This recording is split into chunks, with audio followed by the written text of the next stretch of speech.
If you are not engaging with the content coming out of Rafah right now, you should be. And if your reasoning is that your mental health can't deal with it right now, like, unless you are in a really critical and dangerous place, I urge you to check your privilege, and the least you can do is bear witness. There is a reason that Mamie Till allowed us to see what happened to her son Emmett Till. There is a reason that we are all more affected by what is happening right now in one place than another. And it's because we can see it. And don't let anyone try to downplay that. In the past, when they would do things like this, in previous genocides, right, they would do it under cover of dark. They would lie to the people about it and they would hide it. And there was no way for us to know because the media is and always has been essentially an arm of the government. It's called the Fourth Estate for a reason.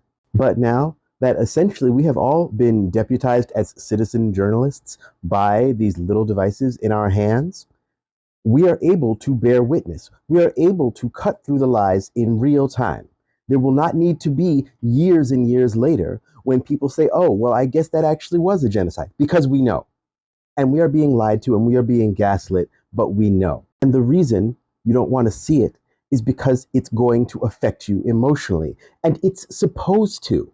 Mental health is extremely important, but again, as an American, check your privilege, please. These images should be burned into your mind so indelibly that you will never forget them, and for the rest of your days, you will do everything you can to bring about the end of systems that make this possible. You hear people say all kinds of things like, why do we care so much about something going on so far away and not what's happening on our own shores? Okay, in the past, that sort of made sense because, 500 years ago, there was nothing you could do about something happening 5,000 miles away. Sure, we don't live in that time now. For the past 30 years, for the past 40 years, we have been able to affect each other's lives for good and for ill, more than ever in history. And we got to update our fucking minds to include that. This is being done with our money. This is being done in our names, supposedly for us, for the good of the settler colonial state in which we currently live by another one. Engage with it. Feel whatever it is that pops up. And for some people, it will be grief. For some people, it will be rage. And rage is holy. Anger is holy. Anger is there for a reason. It's there to know when you have been transgressed against, when something is unfair, when something urgently needs to be done, when rights need to be wronged.